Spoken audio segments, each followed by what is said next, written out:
Hi students, welcome to HSC Earth and Environmental Science and Module 8, Resource Management.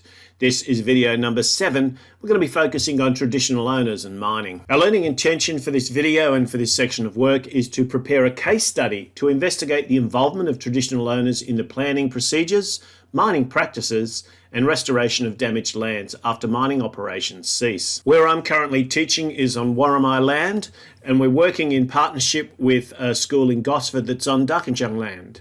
And as a result of that, we have an opportunity to invest in the knowledge that's been gained by the local Indigenous communities and to be able to benefit from their knowledge of how they have managed the land for thousands of years. We can also get a sense of the role that can be played by these sorts of local elders in decisions that affect their land, both in terms of mining and also in terms of land use. So one of the things that we want to try and do in this particular video is at least to introduce the idea of case studies.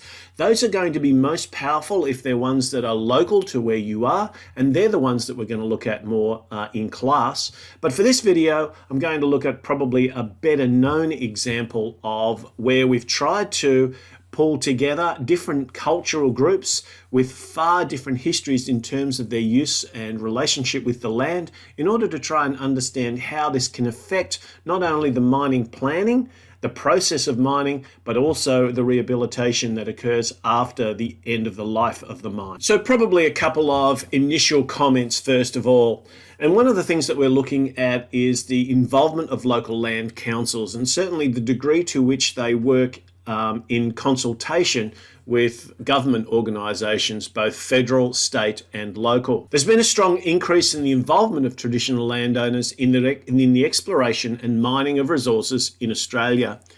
We've recognised the importance of the land to the traditional owners and understood that a lot of what has happened in terms of Western culture and decision making has really not taken any account whatsoever of the relationship that Indigenous people have to the land.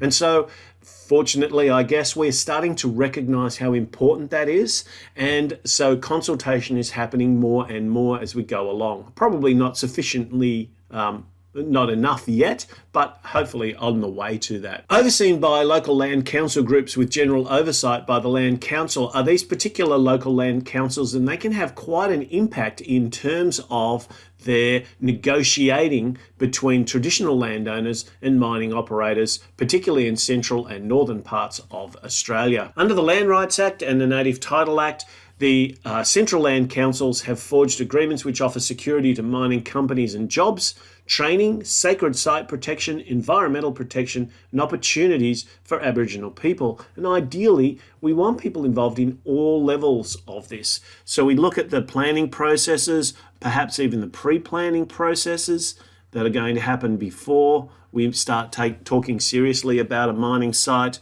the actual mining operations, and then after that, the rehabilitation. And ideally, we would want the traditional landowners to have an important voice in each of these areas, to be able to identify the potential damage that might occur to the land, any sacred site, and then very importantly, what happens to the land afterwards. And that's what we've been talking about a little bit in this first section, where we've been looking at Australia's natural resources and how we extract them, what we do with them, but more importantly, what we do with the land after we've taken what we've wanted out of it. There's a large number of resources that I think are really valuable to have a look at in terms of trying to understand how things have shifted in this space, how we've been trying to be a lot more consultative and to try and understand from each other's point of view exactly where we're coming from and what sort of opportunities and what sort of respect needs to be paid in each of these situations.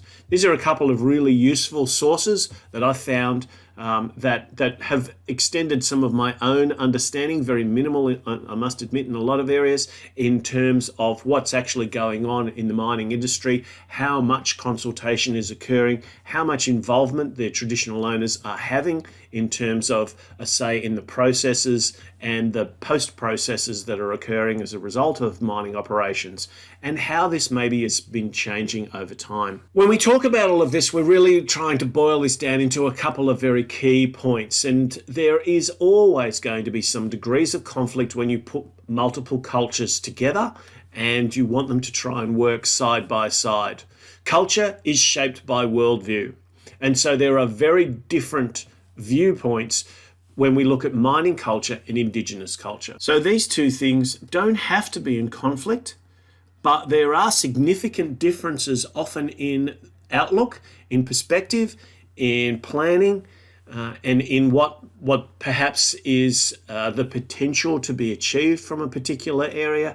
And so bringing these two viewpoints together, or at least trying to find some sort of middle ground, is critically important to these processes. Sometimes, particularly the educated people involved, use language that is more likely to confuse rather than to clarify, in order to try and make sure that everyone involved in a conversation can have access to the same information. So thinking about the sort of language that we use, the explanations that we deliver, the types of issues that we feel are important are always going to be better understood by others if we try and explain them in as clear terms as we possibly can. So this is more about clarity than it is about trying to impress with intellectual verbiage. So the consequence of all of this is keep it simple. It is about trying to make sure that we all understand exactly what's involved and what's at stake, and to be able to try and find some sort of resolution. Time is something that also means something very different to often businesses and mining companies to what it does to many Indigenous peoples. And that means that there has to, again, be a recognition of the value of that. You need to make sure that there is processing time. So in any decision that we make about anything, we need to make sure that we have some processing time. So we have all the information. We don't make a decision based on all that information. We need to think about it. We need to go over it. We need to think about all the potential possibilities that or implications that might be a result of what we're hearing. When you hear something and you have an immediate reaction to it, and then you kind of think about it for a little bit longer, you process the whole of the issues away from the environment, maybe away from the individuals, away from the emotion, and just sit and work through all of those sorts of things. And that's what we're looking for, processing time leading to optimum outcome. So we want to make sure that people aren't feeling like they're being forced to make decisions in a hurry, that they need to make a decision now because time is running out. And unfortunately, Australia does not have a great record in respecting the proprietary nature of Indigenous cultural information. Unfortunately, there's been a few companies that have actually made money out of Indigenous knowledge and culture, and then have disenfranchised the groups that have actually supplied that knowledge in the first place. One example that you can look at in terms of that is Smokebush, particularly relating to a Western Australian example. And this is one of the things that's very, very important. Indigenous knowledge is incredibly valuable, and it is passed down orally from generation to generation. And so respecting the proprietary nature of the culture, of the heritage, of the relationship with country is so critically important in these particular negotiations. So this particular example is the Century Zinc mine. It's basically an area in the north of Australia. So you can see from the map that we're looking in Queensland, and that we're looking at a mine that is primarily a zinc mine, but it had a number of different important metal ores that were also found in this particular area. A Gulf Communities Agreement was signed in 1997, and this agreement was about land use and benefit sharing between 4 native title groups, the mining company developing the mine, and the state of Queensland. So there were a number of vested interests that were involved and in consultation about the use of the land, what would happen as a result of the extraction of and processing of those important ores, and what would happen to the profits that were gained as a result of the sale of those products. The Gulf Communities Agreement listed several goals and aspirations of the native title groups, and they related to economic participation, protection of land and environment, access to traditional land and pastoral leases, maintaining Aboriginal sites and cultural heritage, and overall community welfare. So they had a very big picture view of how this operation was going to impact on the local group, not just in terms of their personal relationship with country, but more beyond that to how that was going to have an impact on their community, their well-being, whether or not there were opportunities for them to be participants as employees, for example, of the mining company, to actually make steps forward with the community being directly involved in the mining project. The Gulf Communities Agreement sets out the commitment of the mining company and the Queensland government in pursuit of the aspirations of the native title groups. So there was some level of interest in listening, in taking on board some of the important issues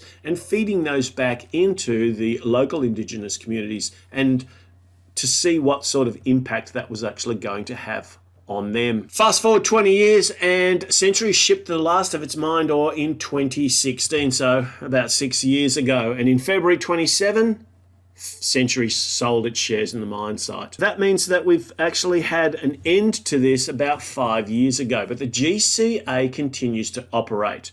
And that's partly because we now know that once the economic life of a mine has passed, there is still some important work to be done in terms of rehabilitation. And the type and extent of rehabilitation is going to relate to the type of mining activity. Remember, we've talked about open pit mining, we've talked about underground mining and drilling, and each of these has a certain footprint that it creates on the land, and each of them then has a requirement for us to be able to look after that land and try and restore it to some level of usage afterwards, and there's a range of those as well.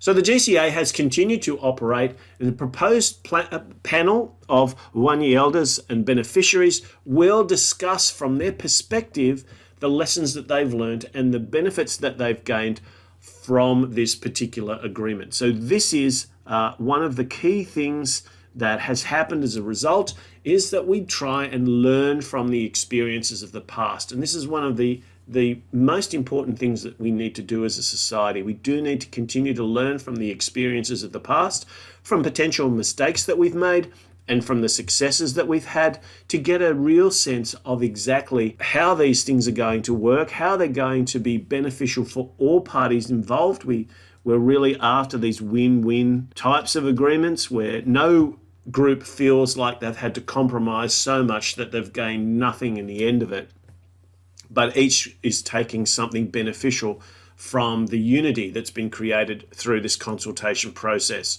And ultimately, that the land itself can be rehabilitated or restored into some sort of form which will continue to sustain life in that area, not just for the people, but for the entire native flora and fauna that were part of that original site. Now that's probably the ideal goal. It's not the only goal, and it's not always the goal of rehabilitation. But what we want to try and do is look at, for examples of where the consultation process is occurring between mining companies and traditional landowners, where each of these groups are able to extract some benefits, and where we can learn from these sorts of previous agreements and to take those into future. Thanks for watching.